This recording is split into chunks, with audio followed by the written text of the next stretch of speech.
Rusia transitó al estilo de guerra de Estados Unidos y Gran Bretaña. Han pasado más de 300 días desde la invasión rusa a Ucrania.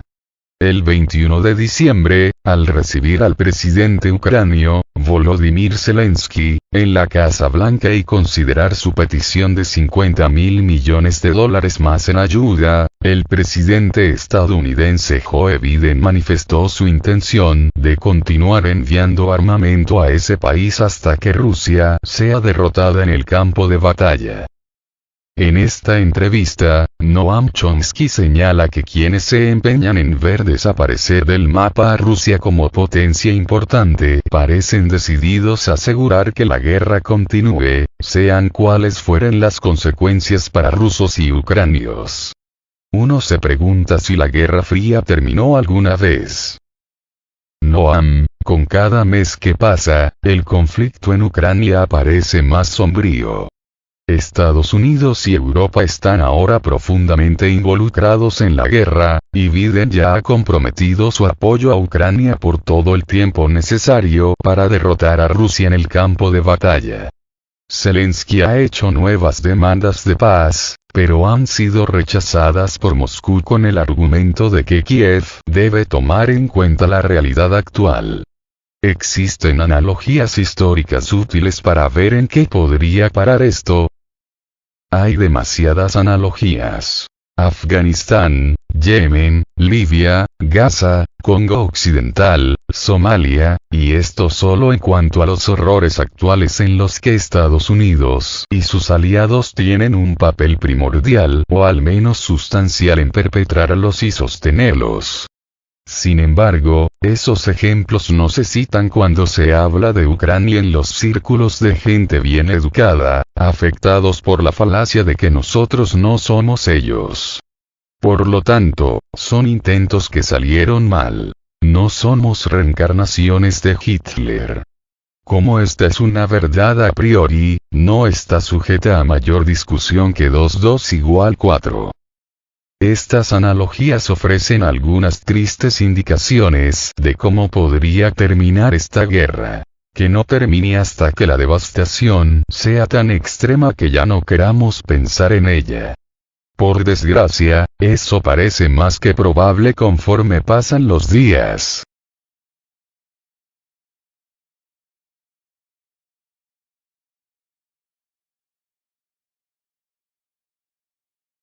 No me considero un experto en asuntos militares. Sigo a los analistas militares y veo que la mayoría exhiben demasiada confianza con conclusiones opuestas. No es la primera vez. Sospecho que tal vez el general Milley, ex jefe del Estado Mayor Conjunto, tenga razón al concluir que ninguno de los bandos puede obtener una victoria militar decisiva y que el costo de continuar la guerra es enorme para ambos con muchas repercusiones. Si la guerra continúa, Ucrania será la víctima principal. El armamento avanzado estadounidense puede sostener un impasse en el campo de batalla a medida que Rusia envía más tropas y equipo, pero ¿cuánto puede tolerar la sociedad ucrania ahora que Rusia, después de muchos meses, ha transitado hacia el estilo de guerra de Estados Unidos y Gran Bretaña, atacando directamente infraestructura, energía, comunicaciones, todo lo que permite que la sociedad funcione? Ucrania enfrenta ya una importante crisis económica y humana. Los funcionarios del Banco Central temen que la gente podría huir por millares del país y llevarse su dinero, lo cual podría derrumbar la divisa nacional cuando los emigrantes traten de cambiar sus hryvnias ucranianas por euros o dólares. Por fortuna, es probable que los ucranios étnicos que emigren sean aceptados en Occidente. Se les considera, casi, blancos, a diferencia de aquellos a los que se deja ahogar por millares en el Mediterráneo cuando huyen de la destrucción europea de África o se les obliga a regresar a los estados terroristas apoyados por Washington. Si bien muchos quizá puedan escapar, como van las cosas es probable que la destrucción de una sociedad viable en Ucrania continúe su terrible curso. La charla sobre armas nucleares se da casi por completo en Occidente, aunque es fácil pensar en subir más escalones en el conflicto. Las menciones como de pasada en Estados Unidos sobre una guerra nuclear son estremecedoras, desastrosas. Se ha vuelto lugar común hablar de una guerra cósmica entre la democracia y la autocracia, lo cual provoca el ridículo fuera de los círculos educados de Occidente. En otras zonas, la gente es capaz de observar los hechos patentes de la historia pasada y presente, y no está tan inmersa en las invenciones doctrinarias como para quedar ciega.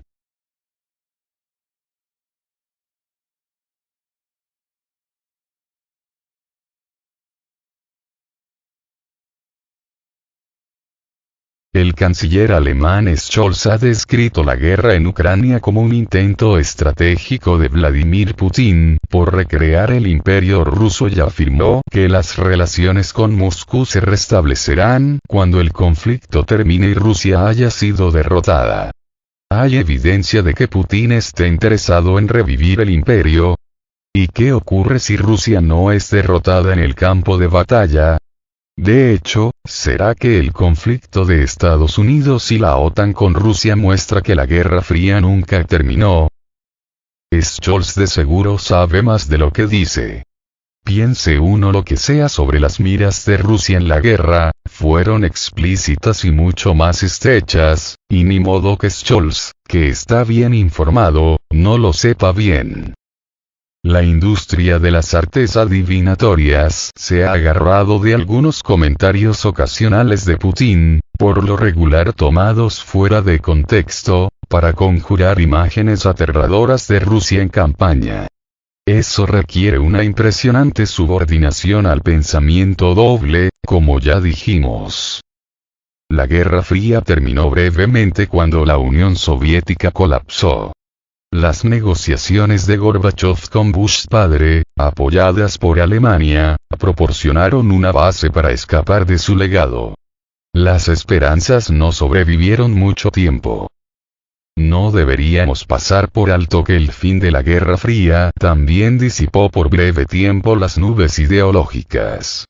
Los documentos oficiales reconocieron de manera indirecta que la Guerra Fría fue en gran medida un acuerdo básico entre las superpotencias para permitirles usar la violencia cuando fuera necesario para controlar sus dominios.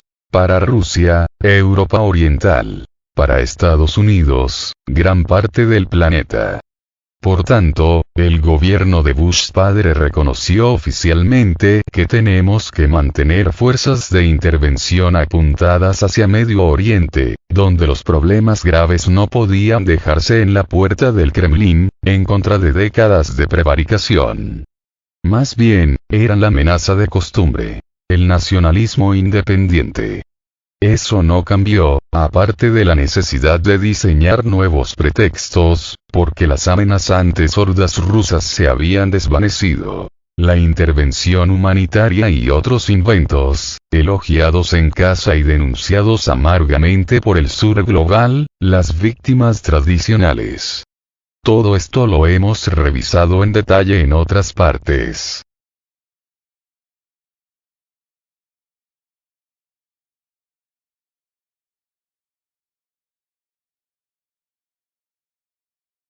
La ex canciller alemana Angela Merkel hizo algunos comentarios reveladores en una entrevista con el periódico Die Zeit.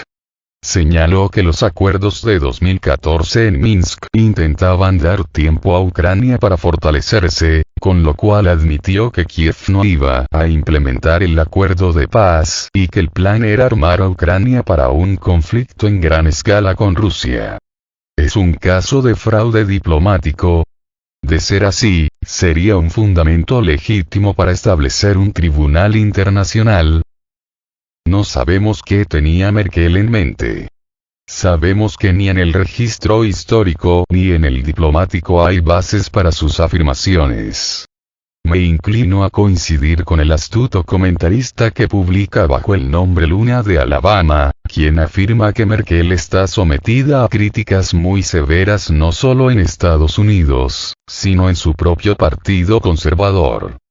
Ahora se propone justificar sus decisiones pasadas, así como las malas consecuencias actuales en Ucrania. Mi intuición es que está inventando todo. Por desgracia también causa un grave daño. A continuación, el autor realiza un análisis de los textos para justificar su conclusión, que es la más plausible que he visto. No creo que haya fundamento para un tribunal internacional. Lo más probable es que sea solo un caso de una figura política tratando de justificarse en un clima extremadamente tóxico. En los 2 meses pasados, Rusia ha estado lanzando ataques masivos contra la infraestructura energética de Ucrania. ¿Cuál es el incentivo estratégico detrás de estas espantosas operaciones militares, que sin duda deben calificar como crímenes de guerra? ¿Y cuáles podrían ser las implicaciones de los ataques ucranios en suelo ruso en lo que respecta a los esfuerzos diplomáticos por poner fin a la guerra? Como hemos visto antes, los estrategas estadounidenses y británicos esperaban que Putin ocupara Kiev en pocos días, como, según parece, Rusia preveía también. Se informó de planes para crear un gobierno ucranio en el exilio. Ambos lados subestimaron seriamente la voluntad y capacidad de Ucrania de resistir una agresión, además de sobreestimar radicalmente el poderío militar ruso. Los analistas militares estadounidenses y británicos también expresaron sorpresa de que Rusia no lanzara una guerra como la que sus países acostumbran, recurriendo de inmediato a lo que usted llama espantosas operaciones militares. No era difícil de predecir, como lo hicimos durante meses, que tarde o temprano Rusia recurriría a las tácticas de Estados Unidos, Gran Bretaña e Israel. Destruir rápidamente todo lo que sostiene una sociedad viable. Ahora lo está haciendo y provoca el horror justificado de las personas decentes, junto con el de quienes aplican o justifican esas tácticas si son de la agencia correcta. Nosotros. El incentivo es claro, en especial después de las derrotas rusas en el campo de batalla. Destruir la economía y la voluntad de resistir. Todo eso nos resulta conocido.